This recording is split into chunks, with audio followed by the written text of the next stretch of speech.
Okay, let's start with a show of hands, right? Who here has applied for a job that they felt like they would be perfect for, but you were rejected because you didn't have enough experience, right? Okay, yeah. I mean, look around. Like, we know what that feels like, right? It sucks. It can be really frustrating. But it's not a unique experience, right? We can see that here. It happened to almost everyone here. And it's not even unique to the tech industry, right? It's just a way of recruiting. It's quite normal. And it also just usually happens at the start of your career, right? Before you get your foot in the door. And after that, it doesn't tend to be such a problem anymore, right? Even so, even though it's not unique to any of us, and it's usually just at the start, the fact of the matter is that a lot of people are stuck at that stage, right? And I think we maybe think of these people as university students or people coming out of school who are looking for their very, very first qualified job, right? But this is also a very common experience for newcomers in Germany. So by newcomers, I mean refugees, migrants. These are people who have fled war or persecution, maybe. Or they're just looking for better opportunities for themselves or for their families, right? An example, maybe. No, not example yet, actually. So refugees and migrants, newcomers in Germany, this is a common experience. And these are our students at ReDI School. And we hear this story from them all the time. So, what even is ReDI School? We are a non-profit tech school, and we provide digital education at different levels. So all the way from basic digital literacy, all the way up to programming, data analytics, UX, UI design, right? Our students are refugees and migrants who want to join the tech industry. And they come to us to complement skills that they already have, or maybe to retrain to start a new career, right? So, for example, here comes the example. We have, there's a lot of people who maybe they were lawyers in Ukraine and then had to flee the war.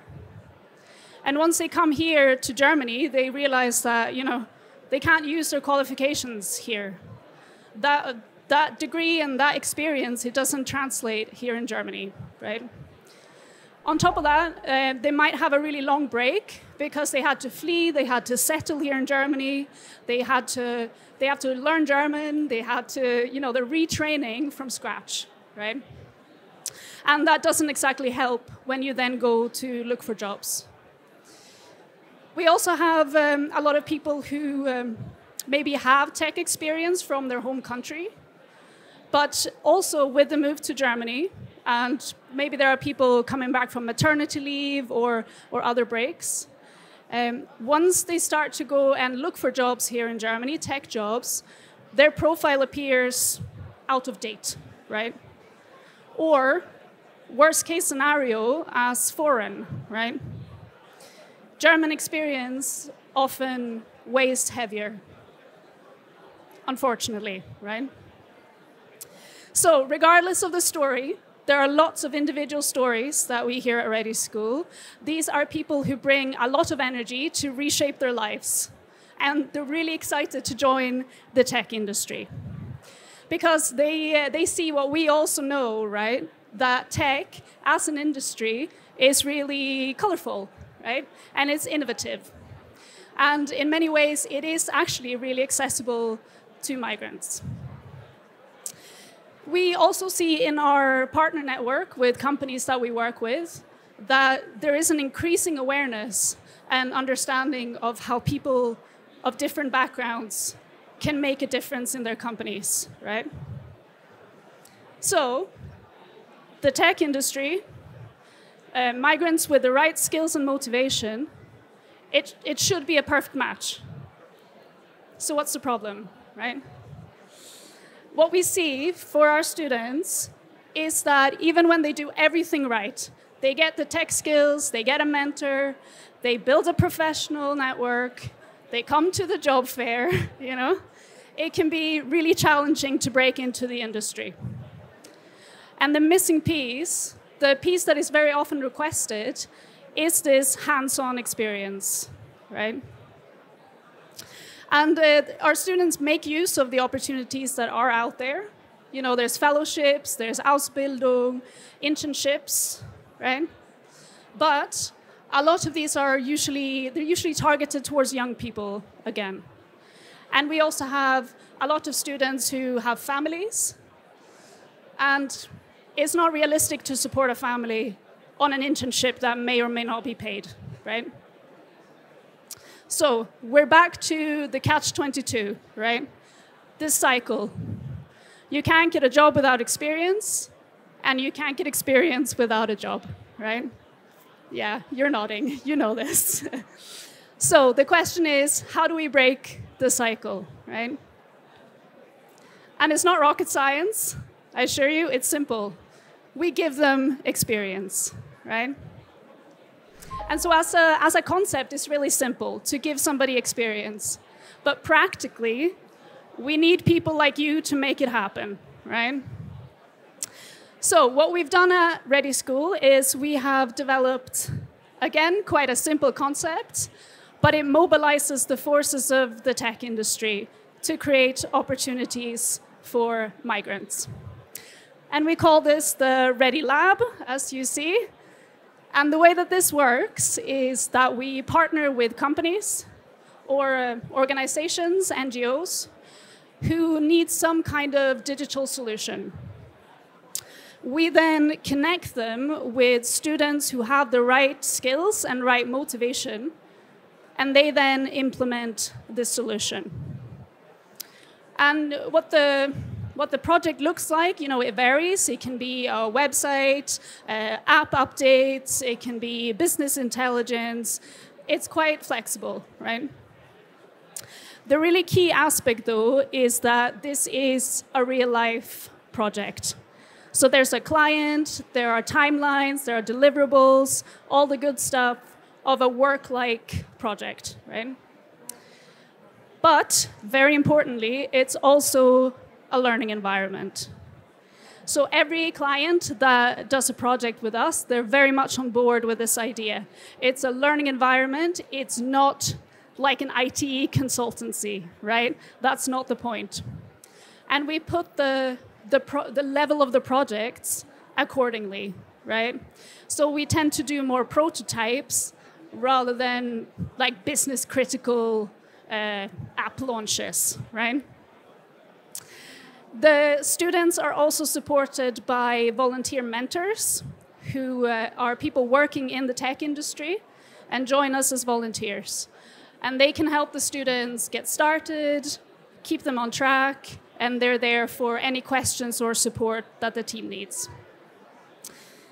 So in this way, these projects can be a boost to students or our students in different ways, right? It's a chance to show what you're made of, and it's something you can put on your CV, and something that you can talk about in interviews.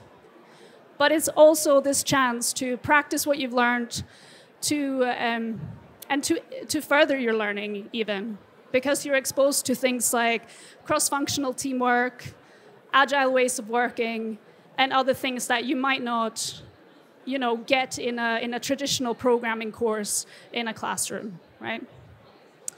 For the clients, on the flip side, I mean, they get a digital solution, right? That's great. But they also get to know competent people, and they contribute to a more diverse tech industry. Now, this is Thao. She's from Vietnam, and she has a master in computer science. But when she came to Germany, she was really struggling to find a job. It took her a long time. And she came to ReDI. She did a course with us. And then she joined a ReDI Lab project as a data analyst. And here she is, she's pitching the project here in this picture. It was part of a big competition that we did with the city of Munich. Now, Tao didn't win the competition, but I think she's pretty happy anyway, because in August, she was hired as a business analyst at Allianz. So we're super chuffed for her, right? And it's a cool example, I think, of how a lab project can kind of boost your portfolio, right? But I want to show you another example as well. And this was a really successful project that we did with our career partner, Integration Works. They are a software integrations company, and they came to me around this time last year with a really clear commitment to wanting to provide opportunity to people with this project idea that they had. So we put together a project.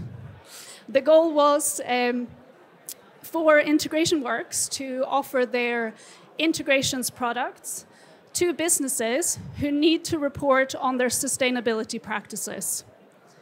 So if you haven't heard of this already, there is a new reporting framework from the EU called the CSRD. And this requires a lot of businesses to report on their sustainability practices.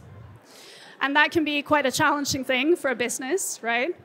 And Integration Works wanted to support them through this process. What they were lacking, though, was the user side of things. So they obviously have integrations knowledge, that's in the name, right? But they don't have so much of design and front end in their company. So that's where we came in. So we put together a student team with a Scrum Master, a UX UI designer, a front-end developer, and a data analyst. And they brought this idea to life. And we don't have time for so many details, but this team did a lot in 3 months. They created a reporting tool where businesses could kind of go in and put in information about their business, about their reporting requirements, and their sustainability practices. And on the other end, they would receive a kind of implementation guide on how to report and how to get better in the area of sustainability reporting. And this was a really, really successful project, in part because the student team and the representatives from Integration Works, they really set the bar for collaboration between client and the student team. So they created together a really cool, empowering environment where everyone got to contribute with their expertise, right? And yeah, it was really a really great project, to the extent that once it was over, Integration Works wanted to continue working with the students. Right? So currently, they're working with, I believe, 3 of the students. May I ask, Anna? 2, 3 of the students, yeah. They're working with 3 of the students, and they are in the first phases of creating a startup to continue working on this product. Okay? So that's really great, right? 3 of these students are continuing to work with them. The other 2, unfortunately, couldn't join because they had already received full-time tech employment, right? And I want to show you one of them particularly because she's worth a closer look. So meet Roslana, who unfortunately couldn't be here today, but she is from Ukraine, and she fled the war in 2022.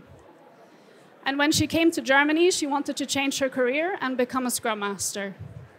So she got her Scrum Master qualification, and she started looking for jobs. And she applied to, amongst others, Accenture, right? But they told her, go out and get a better understanding of programming and get more hands-on experience, right? So she did that. She joined our full-time web development program, which is a really intensive programming course, right? And then she joined this project as a Scrum Master. She reapplied to Accenture, and she got the job. Okay? And you can see here in her testimony that really for Roslana, it was all about the confidence that she got from this project to help her through this second round of interviews with Accenture. So she is a really cool example, again, of where you can see really tangible impact of the lab, but also maybe this more indirect thing where people can gain a lot of confidence in this process, which helps you in your job search regardless, right? Okay, I wanted to tell you about another project as well, but I don't believe we have time for details here. So I'll just give you the gist. If you want to know more, grab me afterwards, because I can talk about this all day. So the gist of this project, we collaborated with an NGO called State Free, and they support people who don't have a recognized nationality. So they live and maybe have been born in Germany, but they don't have a recognized nationality. And what we did for them was we created a prototype of a digital application procedure where people who are in the situation can go and apply for a better legal status here in Germany and therefore get better rights. So this project has recently finished, just like last week, essentially, and I'm really excited to see where it takes this group of students. 3 of them are already hired or in further education, but 4 of them are still looking. So if anyone is hiring, I'm happy to make introductions. Just let me know. But yeah, both of these examples are they're really cool products, right? They're forward-thinking, they're on very important topics. But at the end of the day, the lab doesn't have to be this fancy, right? It's all about distributing opportunity where opportunity doesn't already exist, right? And it's about building each other up and pulling each other up by the hand, right? So we can see for ourselves what difference people with different backgrounds can make. So that tech, as an industry, remains pioneering, right? It remains innovative, not only in the products that we make, but in our people. So if you are interested in contributing to creating tech opportunities for migrants in this way, or maybe you're interested in participating, then please get in touch or grab me afterwards. I'm very happy to hear from you. So I'm Louise. I'm ReDI Lab Manager at ReDI School. Thank you for your time.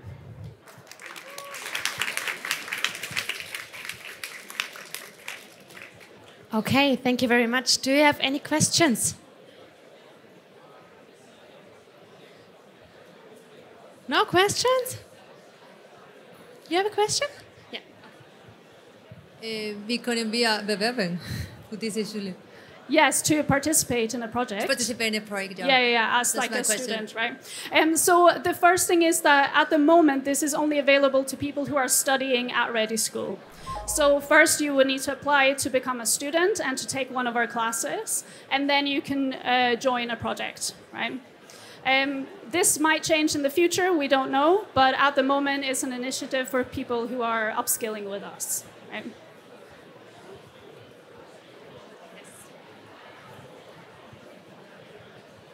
I have a question. Hello.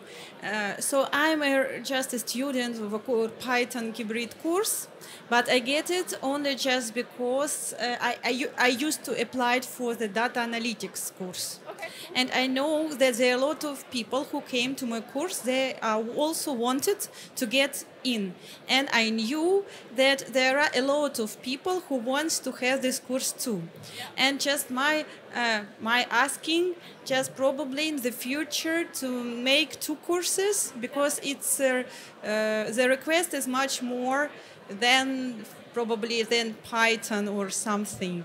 And if it's possible to make it further, and when it can be open to apply for the data analytics again.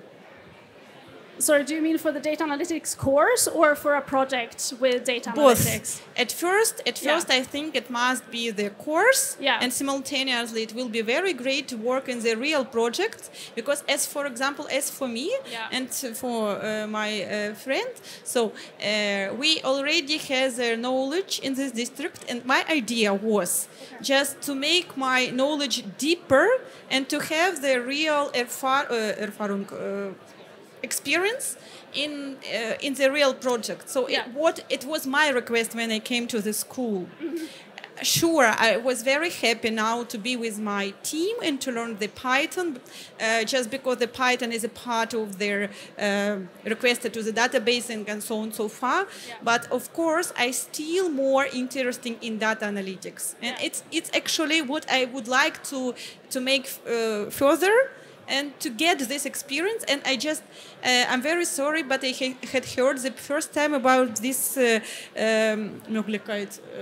opportunity to ReDI lab. Yeah. So, and that's fair, because I think you've hit on the point where this is an initiative that we have mostly for the people who have taken an advanced course with us. So normally you...